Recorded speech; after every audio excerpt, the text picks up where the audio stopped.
Hello, everyone, and I'm very excited for this session. I'm welcoming Sharon Hadden, and in one moment, I'm going to let you introduce yourself, Sharon.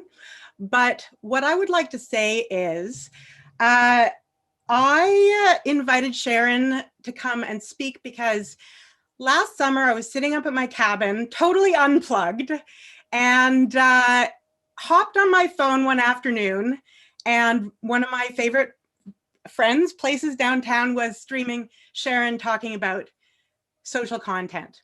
And your talk was so authentic. You were able to articulate the concepts that many people find so complex about content marketing and creating content for digital. And so I reached out to Sharon. She graciously said yes, she would love to talk to you guys. And so I'll say without further ado, we'll just get started. Welcome, Sharon. And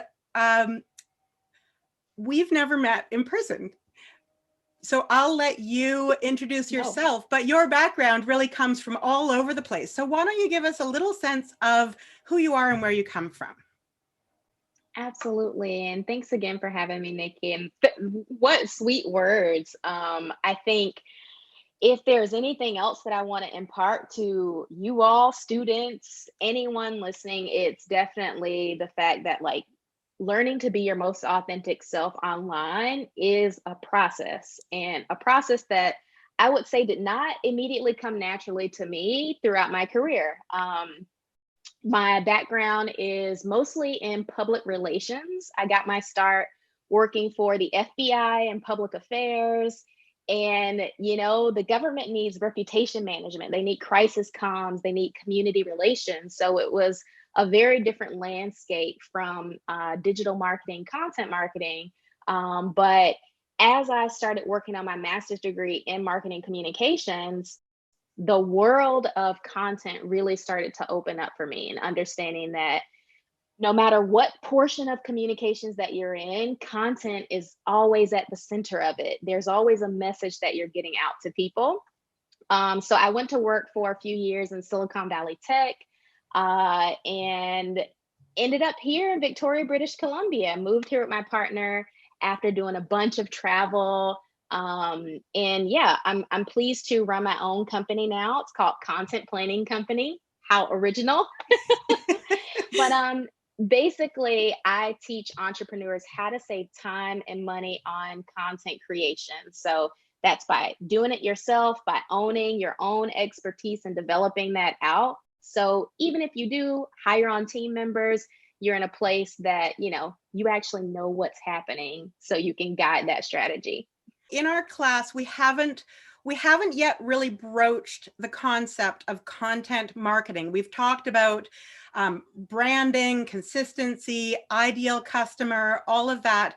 But can you just give us a really high level understanding of what content marketing is? Yeah, absolutely. And it's probably like my favorite sector of marketing because it exists specifically to drive profitable customer action. Content marketing is basically it's the process of creating and distributing relevant and valuable content to a clearly defined target audience with the whole intent and purpose of driving profitable customer action. So it's a little bit of sales and it's a little bit of marketing, but it's a whole lot of relationship management is kind of how I like to look at content marketing.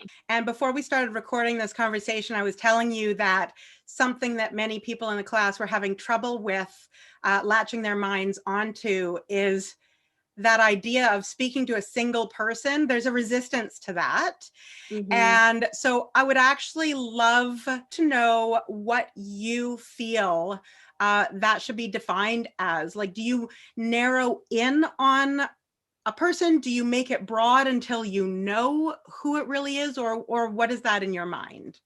Yeah, that's a great question. And I think it's a fluid process. Really figuring out a defined target audience is a little bit of, guessing up front of whose problems that you are able to solve, whose desires your service or your product you're willing to, you're able to deliver on. It's kind of like guesswork of who is this best suited for in the front end. But it's a fluid process of really just starting to identify what makes your audience different and unique. And when I say that, I mean, is there certain language that your target customer, that person identifies with versus other language? Or are there certain emotions that they're looking to experience and feel? I feel like in communications and digital marketing, we look at buyer personas. That was the big thing, buyer personas. And now we're kind of moving into this era of ideal customer avatar. And to me, it feels like that means you're connecting more and more with a single person. And the reason that's so important is no one wants to be addressed as just a part of the broader group. Everybody wants to feel special. There's an opportunity to, win people over to your way of thinking when you recognize their unique differences, when you recognize the overlapping core values that your brand has with that audience. So to me, target audience really is, it's a fluid process, but it does take some upfront guesswork and a clear decision. You have to just decide, roll with it, and then figure out the details along as you go. Yeah. And something that I came across a while ago that really made it click for me, and I mentioned this in one of my sessions, but I'm going to do it again because it was such a click point. I don't like the word aha moment. I feel it happens too much these days. Is when you speak to a single person and when you speak to desires and needs, there's an energy to that language that matches most people's desires and needs, which is connection. So there's a universal truth in particular language. Mm-hmm. And the minute I heard that, I was like, oh, that does it for me.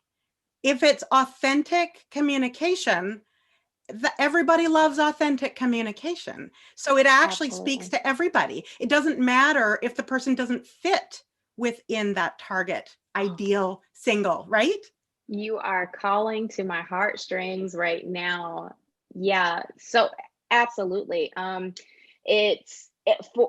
For me, it really started to click. My partner is also in marketing, fun household that we live in. But he's more on the branding side, creative direction, messaging, tone of voice. And we both started watching like these videos on value proposition design. And a lot of the questions that are asked when you're developing a value proposition is like, what is the customer trying to get done? Like, it's not necessarily about features and benefits. It's to the core, what is that person trying to accomplish? What are they trying to achieve? What are the outcomes they want to experience? And that's really how you start to get to the core of that universal language, right? That's right. And even when you do that exercise of filling in a worksheet, which feels tedious, what I've always found is you fill in a worksheet about that ideal person. And when you write down on the paper, this person really struggles with this, or their days unfold like that, you can actually grab a sentence from that worksheet and make that a message. The beauty of content marketing. It's just repurposing all of those messaging points. You get a chance to appeal to your customer in every single way, because all of that stuff becomes content. It becomes the way you approach, the way you sell, the way you build connections. Yeah. That's great. Thank you so much. That I feel like together we did that. Hey, we did it. So when you're speaking of content, there's social media, there's email marketing, there's websites. So when you're speaking of content, what does your mind think? Yeah. That's a great question. And I'll start by saying what most people's mind think. When you say content, most people immediately zero in on social media. They feel like content is social media. But to me, when I hear content, I'm thinking of all the channels and mediums and ways that I can reach my customer. And so that can be everything from email to video to blogging. When I think content, I'm thinking of it as an ecosystem of all the ways that you can reach your customer.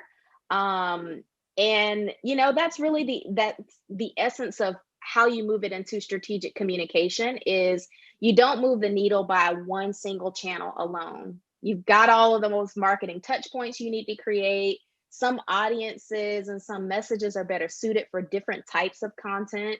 So when I'm thinking of it, I'm really thinking of it as like an ecosystem of all the ways that you can distribute relevant and valuable messages to your audience. I find that starts to become a bit of the overwhelm, because people think, okay, well, I mean, so what's the plan? You've got Facebook, Instagram, Twitter, whatever, all the platforms. Each one offers video, each one offers stories, each one offers posts, link posts, like each one.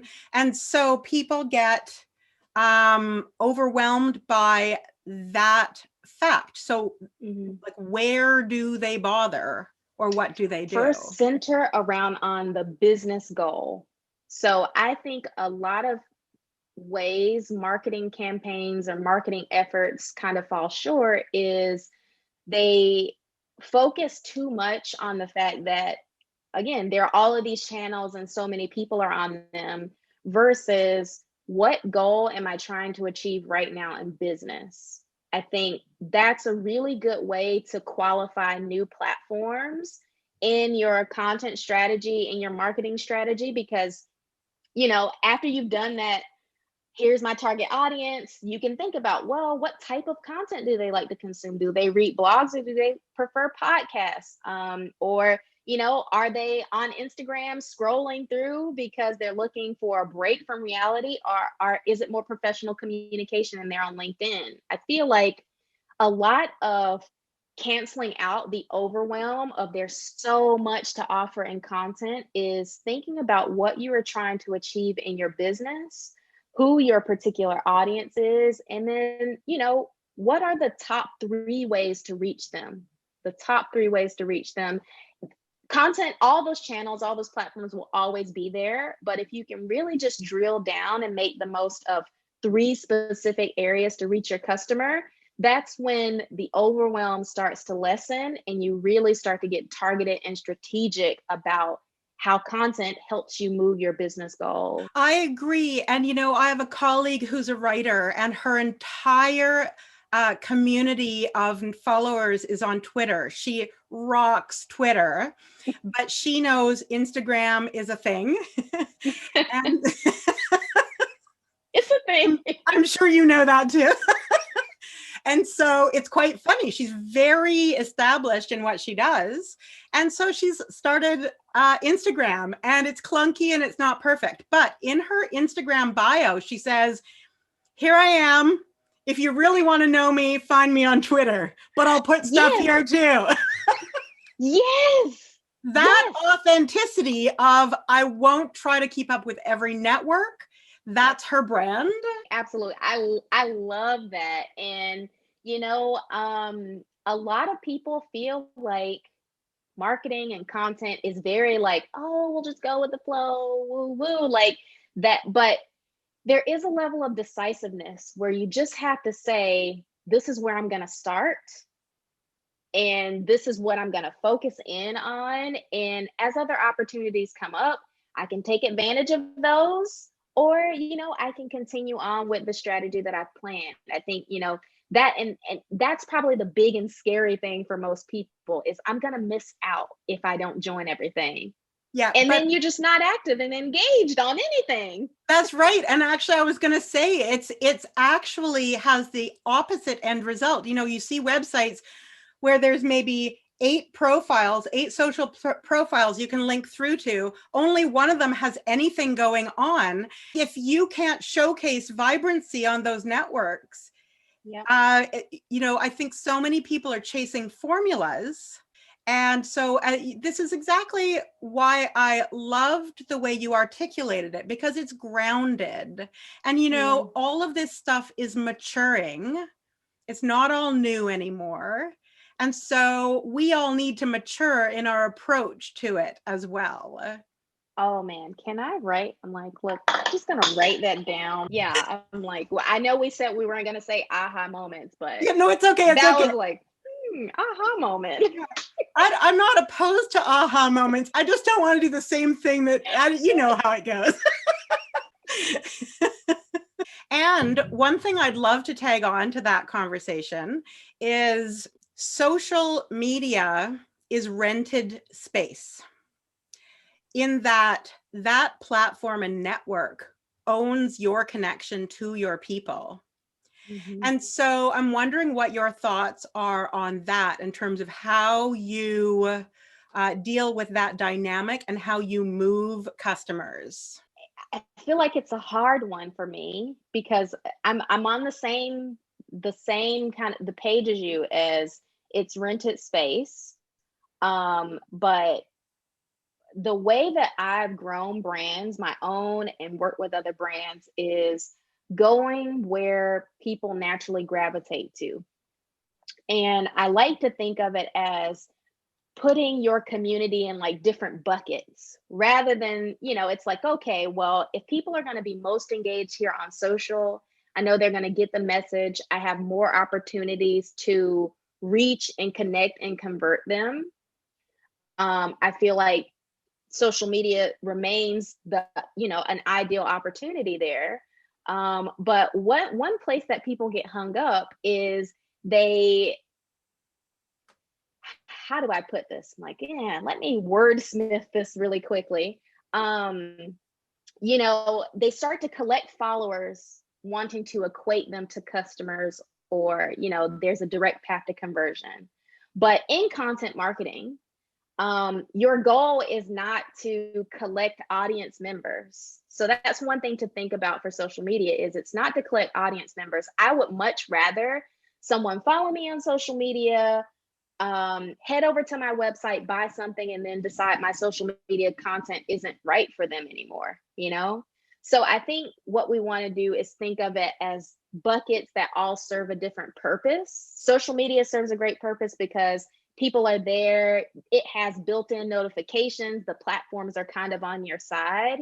And then you're kind of building your like side army and your engaged audience on platforms like your email list, or your blog subscribers. Those are the people who become loyal advocates. It's not just the passerbys who are on social media. So I feel like they both fit into your strategy in an important way. And so my perspective is usually like, I don't shy away from the audience growth on social media, because I know that's where, it's got built-in systems for things to be promoted and for people to connect and find me. But I also give extra special treatment to anyone who's attending my workshops, or anybody who's watching my videos, or anyone who's on my email list, to let them know that I really appreciate them being a part of my owned contacts, kind of my little family on the internet. Yeah. And I think that is wonderful, because at the end of the day, it's really that mix. And I just know there was a moment a while back in Facebook. I have an old business partner who built her entire business on Facebook. And this is before advertising was really even a thing. She had an audience. She had 8,000 people following her. She would literally say, hey, I've got a little room to do a website, or a little room to do a logo. And people would say, oh, I would love something. So it was honestly just this amazing connection. And then Facebook changed not only their algorithm, but they started going into promoting advertising. And so it used to be, because you can look at the analytics of who you reach on different networks, it used to be when she put something out, 2,000 people would see it cross their screen. Mm-hmm. When the changes happened for her, it went down to 15. Yeah, I've seen this. Yeah, she freaked. And then she started playing with paid, but it was new to her. It was a stab in the dark. And so it went from 15 to 45. And so she's like, how do I reach my people? And Mm-hmm. so it's so interesting. And I love what you're saying. And I almost think I would layer all of what you said with, if there's a chance of, in an authentic way, getting people to engage with you in a space, whether it's email or whatever it is, that's not owned by another network, just so you have connection to them when you have something to say. That's Yeah. a really good plan, I think. No, I 100% agree. And you need both. For me, social media becomes the engine, the referral engine to get people back to a place where you own the contacts. And honestly, my big opportunity this year, I think the biggest opportunity for anyone in this year of digital marketing is going to be email, really starting to learn that it's not just newsletter focus that you can do for email. There are ways that you can nurture your audience and really build connections and serve your audience. It's not just the monthly chore of here's the roundup of the latest content. I think, it's just like getting a letter in the mail in this digital age. It's like, I'm getting an email I actually want to open and it's useful to me. I think is going to be a really big opportunity in 2021. I agree. And I think that the approach to email needs to be exactly what we've been talking about with social, in terms of making it special and all of those qualities. If you just show up in the same formulaic way that other people show up, it's just going to blend in. And so you have to ask yourself, you don't look to all the experts. You say, how can I be special to my people? How Mm-hmm. can I make it where if my email doesn't show up, they actually care? Oh my gosh. You are my people. You are my people. Like it really is what that's all about. And content, both email, social, blog, all of this stuff is a way to show up in the way that you wish people were marketing to you. I think that's one thing when we follow the formulaic process. It's, well, people say this is what works, but it doesn't feel natural. It doesn't feel good.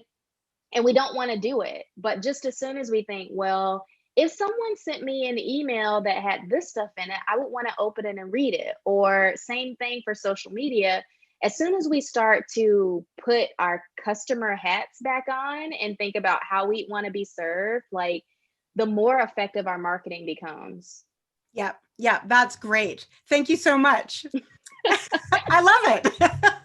This is what we're doing, Sharon. Mm-hmm. We're doing this.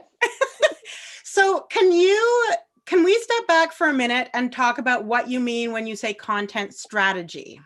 Yeah, absolutely. And you know, there are layers to this. So it's content marketing, there's content strategy, and there's content plan, then there's content calendar. They're like all of these, this step ladder. And so when I'm saying content strategy, or when you're thinking about that, think of that as the planning, the development, kind of how you manage the content, like all of the written plans of what you're going to do and how you're going to do it. And then when you're thinking more content marketing or content plan or content calendar, it's like, I'm getting the work done. This is the stuff that I'm distributing. So it really is like, when you're thinking content strategy, it's more of just like, this is my action plan of how I'm going to get stuff done when I am distributing content.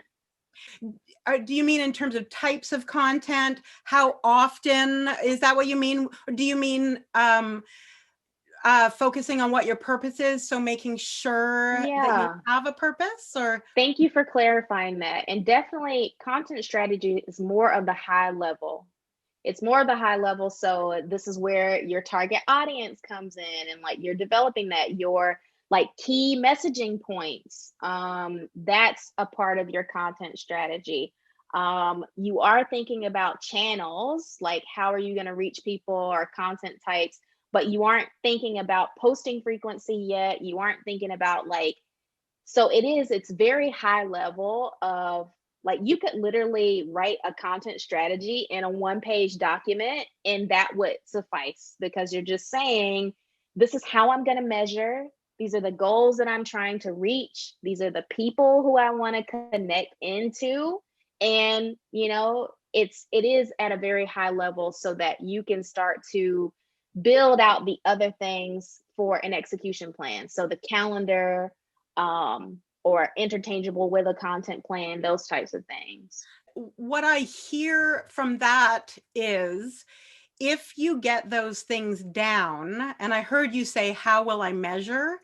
And so when you get those things down, you can actually say to yourself, when you come up with your calendar, once every X number of months, I'm going to look at that strategy and see if what I've done actually meets what I said.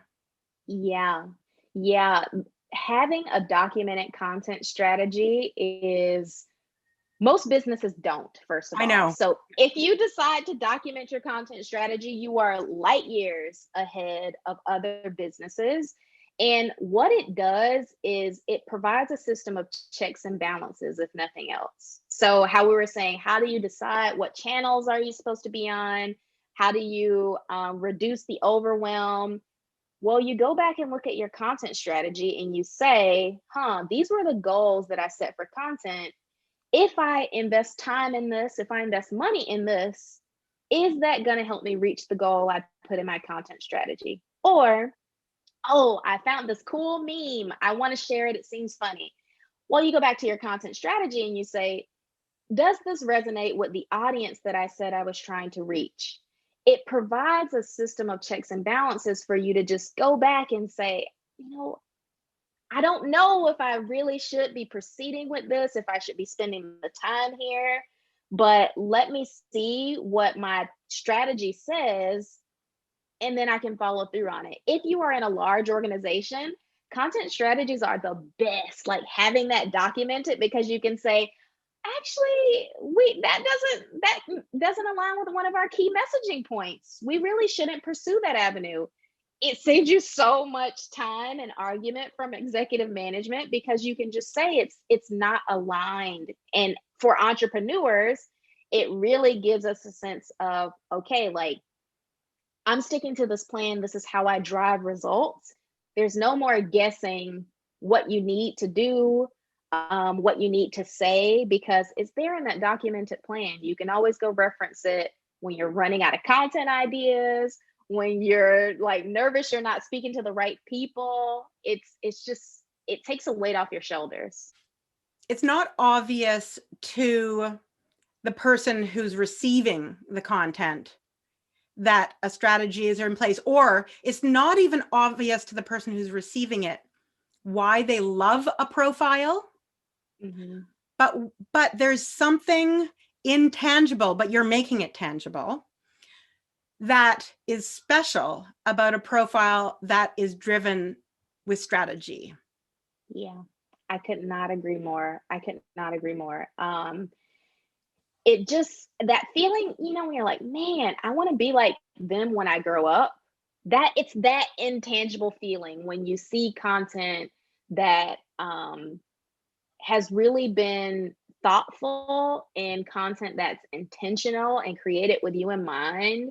Um, and when you don't really think about strategy first, you can still get content out, you can still create great things. But I think the key missing piece is you find yourself not understanding what's working, what's driving results for your business and brand, when you don't figure out that strategy up front. That's where I find people get lost the most, is I'm posting all of this, all of this content, but I don't know how it's working for my business. Well, if you put a strategy together. If you say these are the results that I'm expecting, you get a chance to go back and see how you're doing and make changes so you actually drive those results. Can we actually step into that question for Yeah, 1 second? Because I mean, that's sort of absolutely. where we're going. How does a business assess metrics and results? Yeah, this is a great. Who? We're going to have a great Uh, conversation. yeah, it's like all of the big I'm ones. so sorry.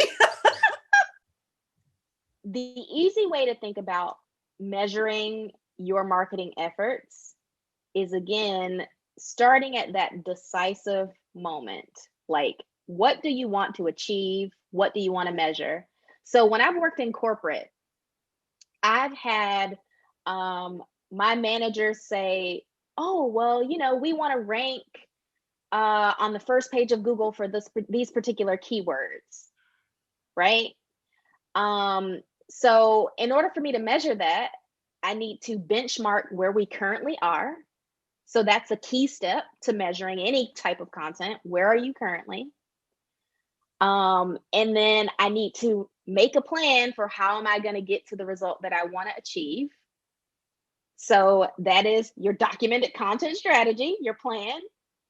And then when you're going back to measure that, you're using tools that are specifically suited to measure that marketing effort.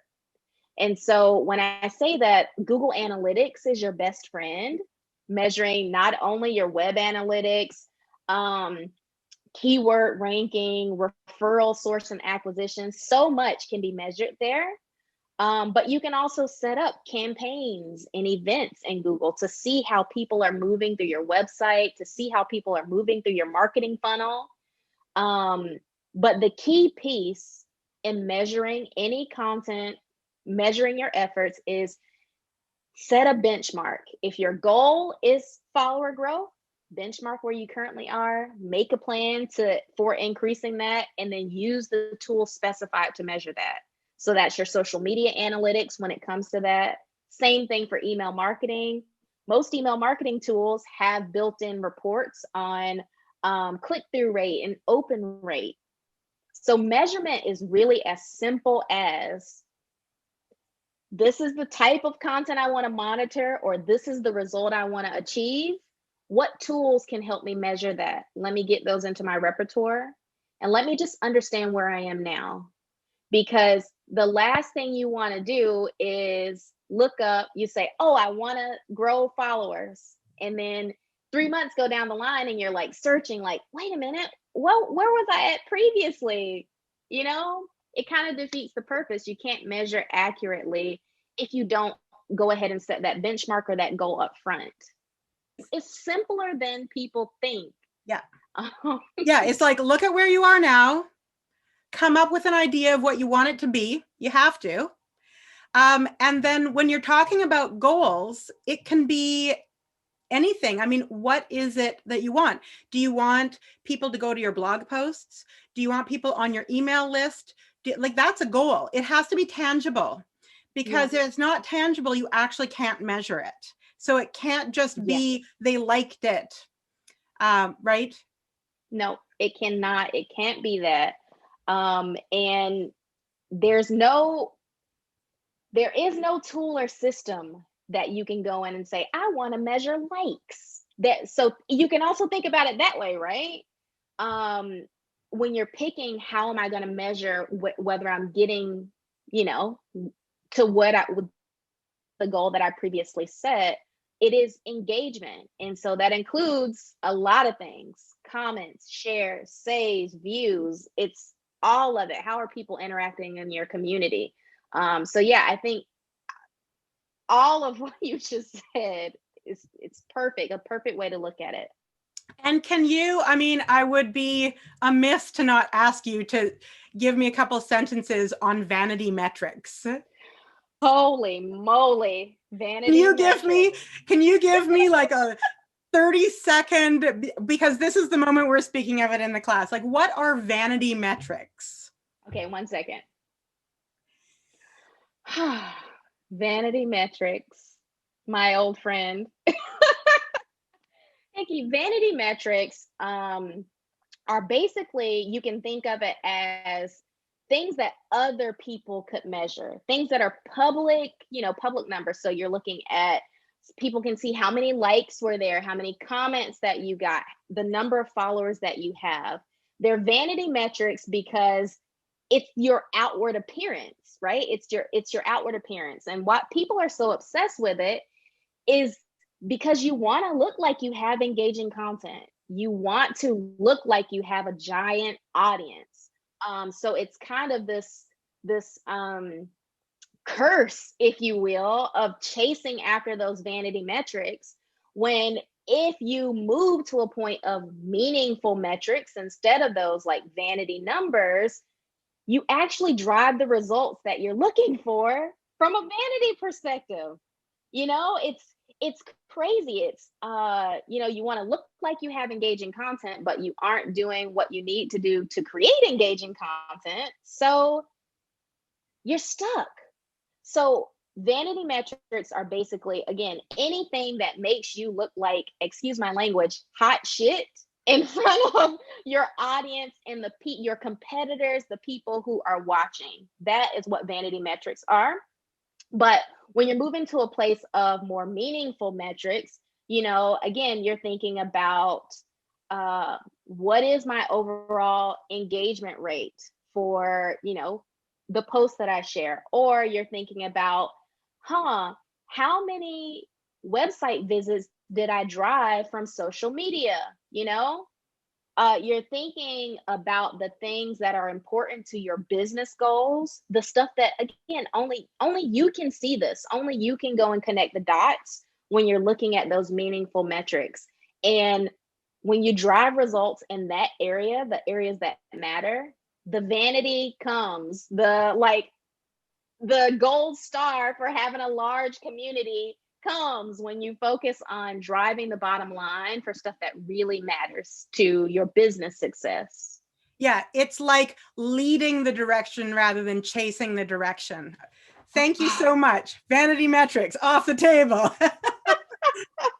Can we talk? I'm so mindful of your time, so I don't want to take too much of it, but can we talk about how does someone begin to create a content calendar?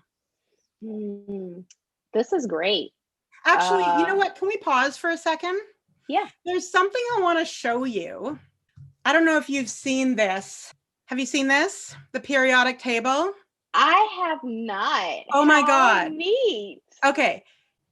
This Even is a periodic table of content marketing. And so you can see sort of all the different things.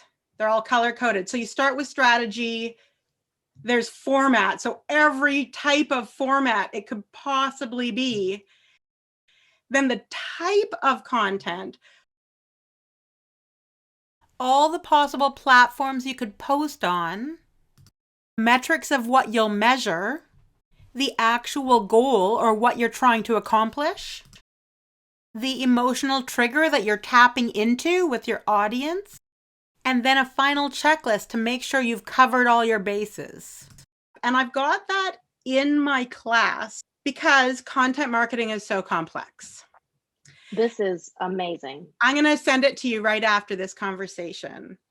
Yes, please. Yeah, but I almost think this, and if I've gone on a tangent, let me know, but I almost think that this periodic table might even speak to how does someone begin with creating a content calendar. I don't know if I'm right or wrong on that.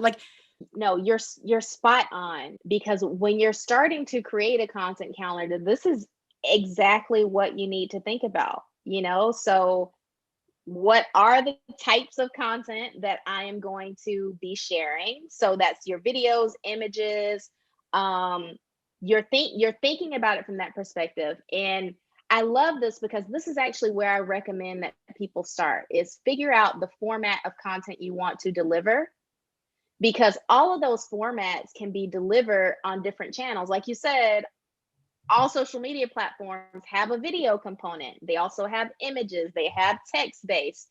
So that's actually where I would recommend starting. That which my mind is blown on this. It's like, can I just send this to everyone when they're asking me how to get started? Holy Totally. moly. Yeah, I'm going to send you, I'm just going to stop sharing, but I'm going to send you a link to a screen grab that I did. I think that this is the part. How does someone start with creating a content calendar?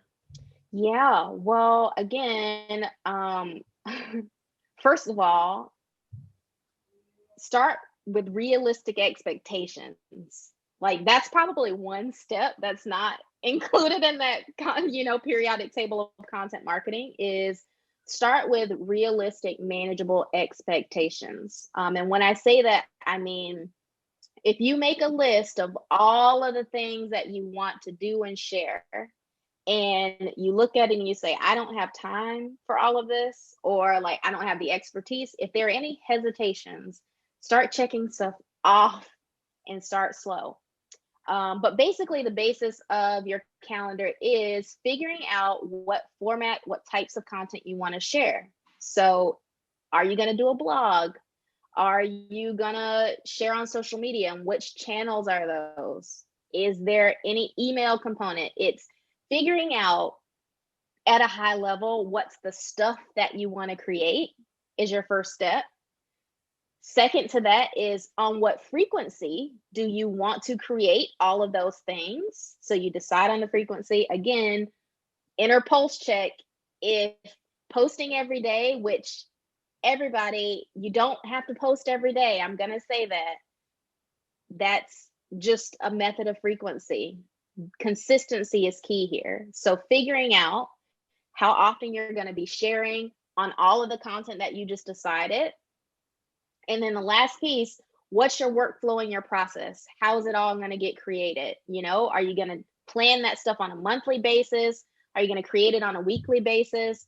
This is usually the step that a lot of people forget because they're like, oh, I'm planning to do all of this stuff. I know what channels and things that I'm going to create, but they don't make the game plan around, okay, well, when am I going to make time for this? Make time to actually create the content that I have. So to me, a content calendar also includes those checks on every Sunday. I'm going to be on and I'm going to be reviewing my social media calendar, or once a month, I'm going to sit down and write 2 blog posts.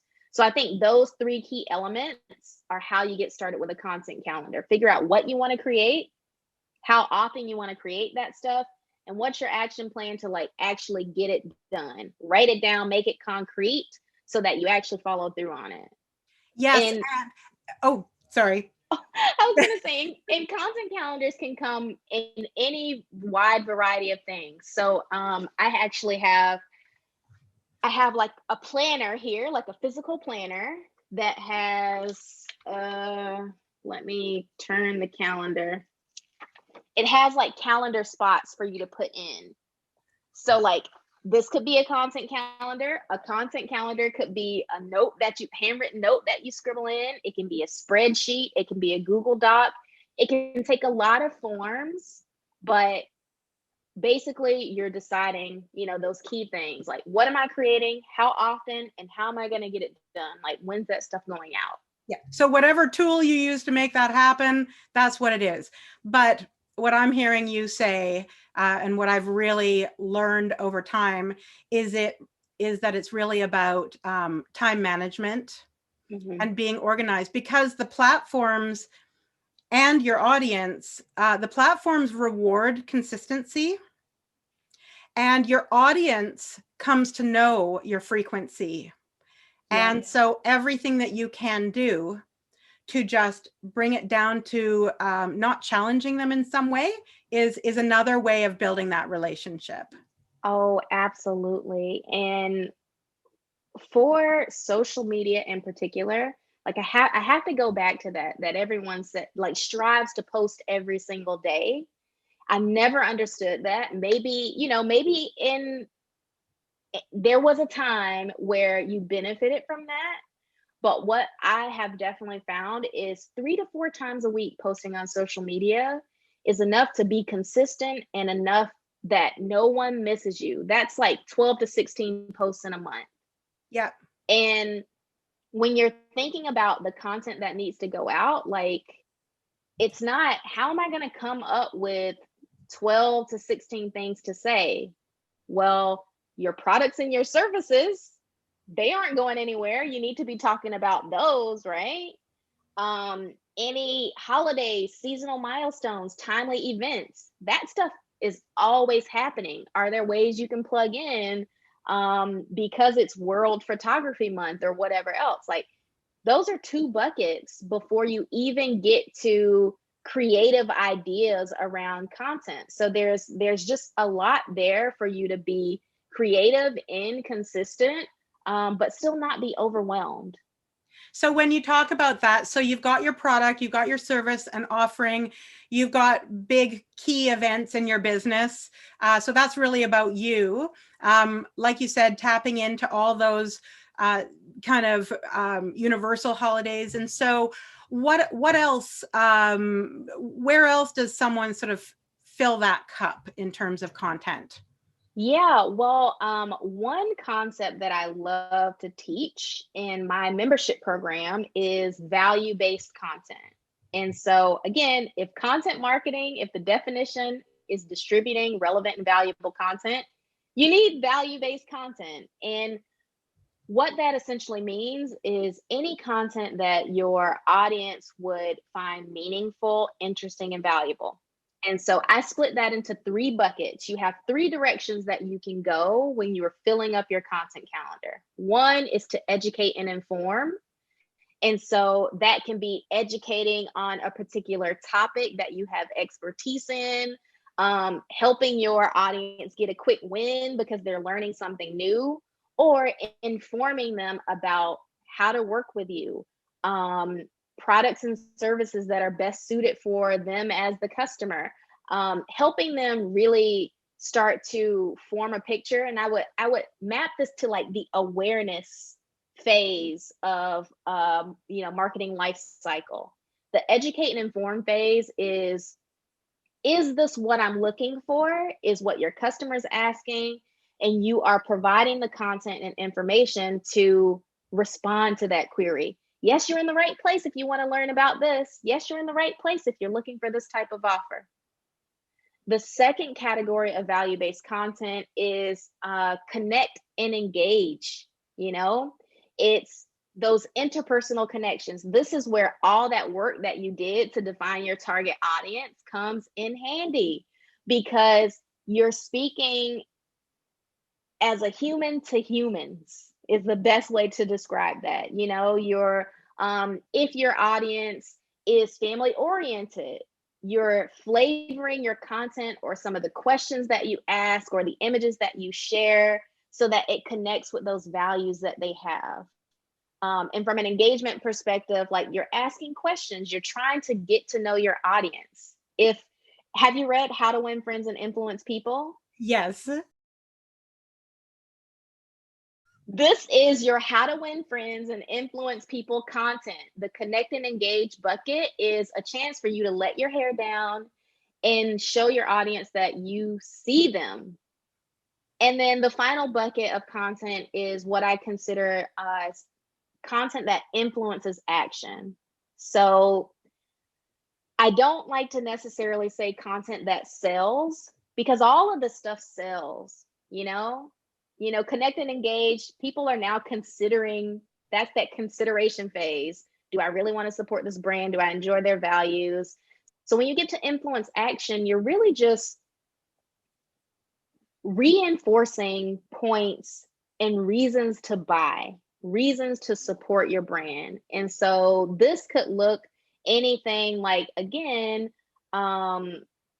what problem is your customer trying to solve? Like, you're speaking directly to, hey, it's time for you to buy, or you're sharing testimonials from people that you've already worked with or people who enjoy your product. You're providing proof points. That's that third category of value-based content. And that's it. This is like the action phase, that I'm ready to purchase. It's the decision before the purchase. Now I see someone who said it works for them. I'm experiencing the same problem, so I'm going to give it a try. this is that moment before the sale that gets people hitting the buy button on your products or hitting the book button for your service. Yeah, that's wonderful. And I love that structure because it just simplifies it right down. You can look at any of those three and come up with ideas that'll match it. And if you just keep it within those three ways of thinking, you've got a great mix of content. So you're not just promoting. And like, and I don't even know what the number is anymore, but it keeps going up. It takes so many touch points for someone to feel connected to your business online. I think half a year ago, I heard someone say 17 touch points. Yeah. And right? What, like a touch point, in case people don't know, touch point is like how many times people come across you and maybe engage, maybe don't. It's a lot.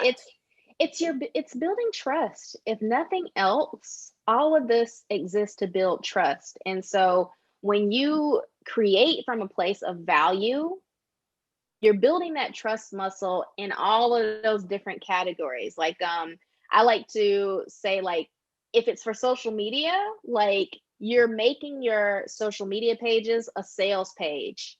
So saying that people are most engaged on social, well, you have to convince them to leave, right? You have to convince them to leave, to join your email list, to sign up for your webinar, to buy your products. And so the way that you convince them is by building connection, by like giving them a reason to show up and support and engage with you on social.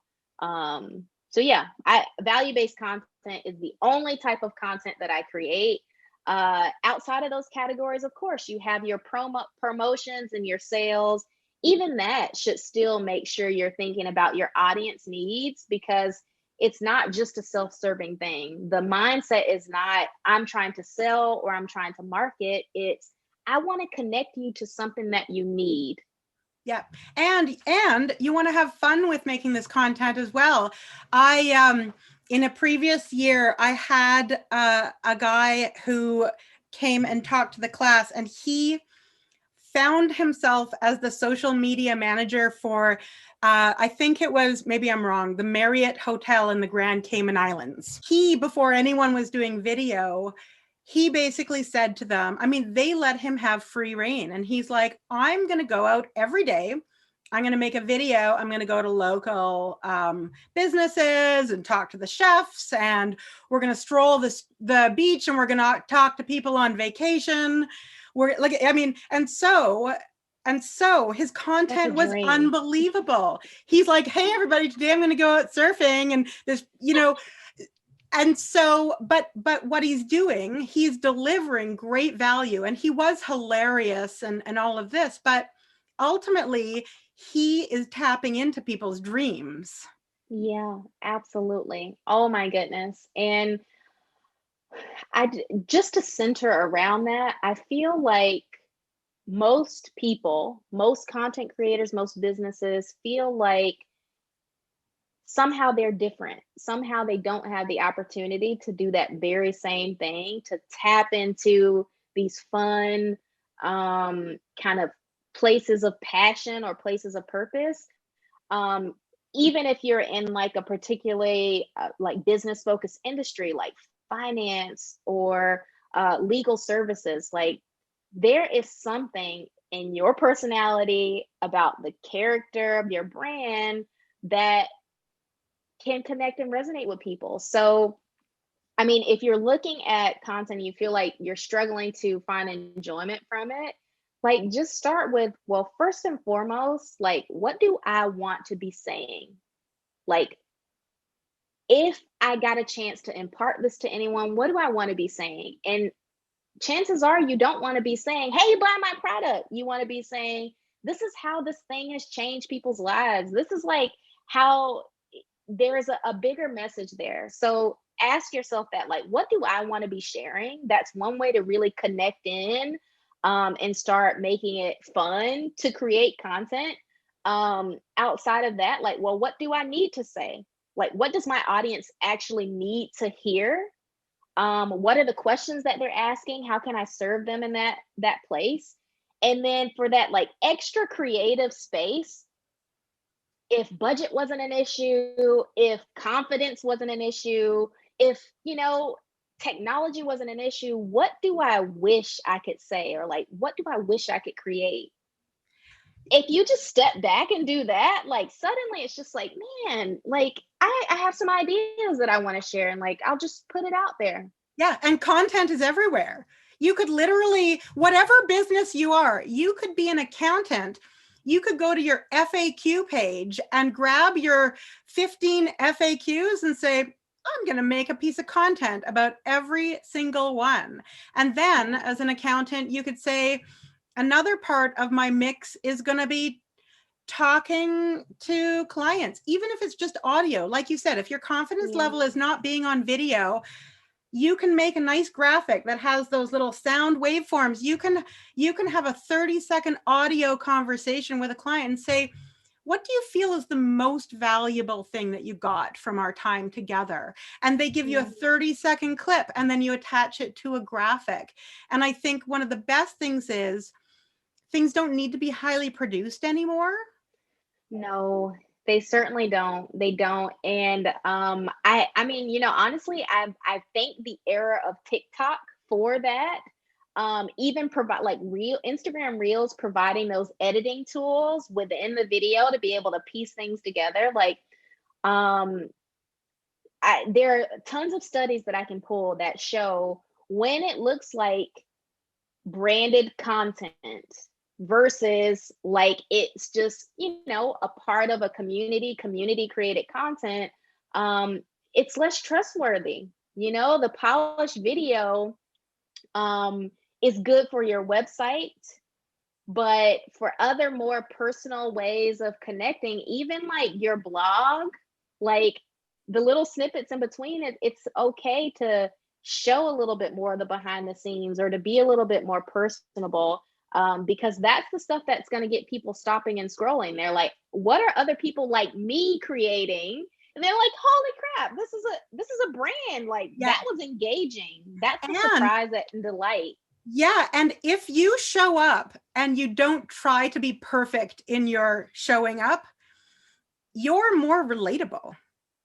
So as long as it's not terrible quality, you want to pay attention to certain things, but people actually relate more with that than they do the all the perfect shots and you've spent $7,000 on the video. Yeah. Oh my gosh. Again, okay, I'm having corporate nightmares.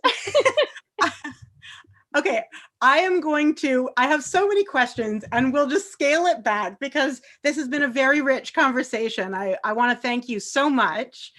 Why don't we do rapid fire and we'll see how rapid it can be. Let's go for it. Okay.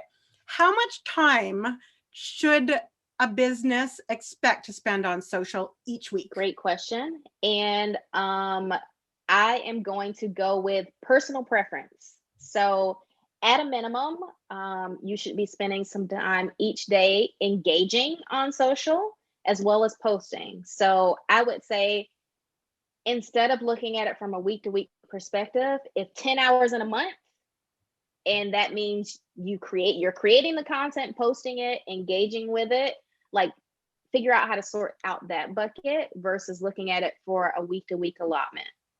Perfect. Okay. So figure out how much time you have, but a lot of people estimate too little. And then say to yourself, okay, I'm going to give, because also if you're a business, if you're hiring someone, you have to know how much you're going to allot to them.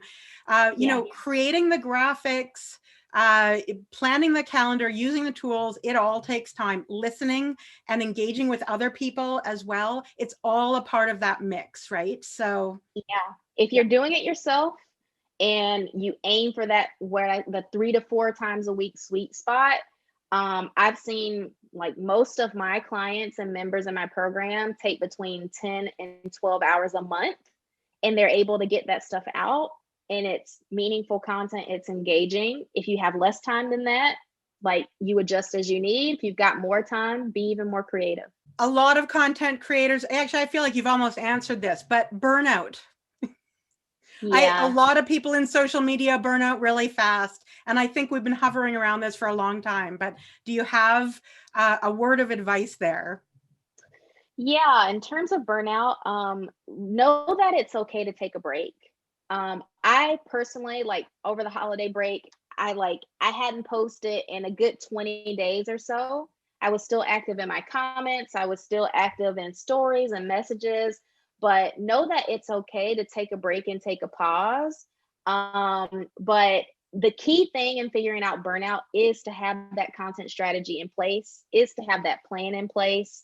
Um, and do things that you can set it and forget it. You know, if you know at least twice a week something's going to go out to connect with your customer and something's going to go out to promote your website or your offering, like you don't have to think about logging on every single day to get stuff out or get stuff done or worried that your business is being marketing. So I think that is a fine balance. Give yourself permission to take a break.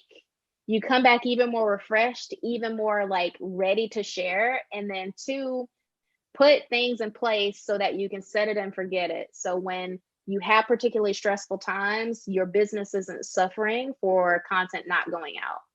So in our class, we're using Hootsuite as a tool. There's lots of tools. What do you use? Great. Oh man, this is always one that shakes me up a little because I don't use social scheduling tools anymore. Yeah, it's I use my physical planner and I use Google Docs and I organize into a table calendar.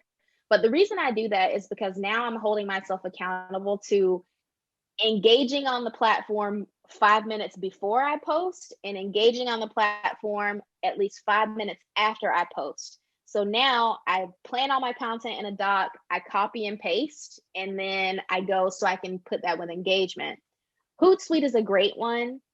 Buffer is a good competitor to that. I've used Buffer to manage client accounts. And then there's some fun ones. I'll actually make sure to email this to you too, Nikki. But for if you're promoting a blog, Missing Letter is a platform that I enjoy because you can put in a blog link, you can set it on a schedule, 6 month evergreen. I want it to go out once a month, and then it'll pull snippets from your blog post and send it out. So Missing Letter is one I want everyone to check out. Later is a great one specifically for Instagram and Pinterest content, later.com. There's some cool platforms that are happening now, but I think if those are the two to watch for just the way they're making it easier for you to schedule in content, it would be Missing Letter and it would be Later. So do you, when you have your particular setup, you got your caption in your Google Doc, you've created all the creative in advance, so you've got all the graphics all done up, like you might do a bunch together, Yep. and they're all Yep. just ready to go. Once a month, I plan everything, and then I take the next weekend, I create and write everything. And then in the next month ahead, I just show up on the days that I said I was going to post. I copy and paste, I pull an image from my folder and I share it. That's really worked for me just so that I can use the algorithm to my advantage. Hashtagging in general, best practices, big mistakes. Yeah, I feel like kind of big mistakes is a great note to end on in general. But for hashtags in particular, I think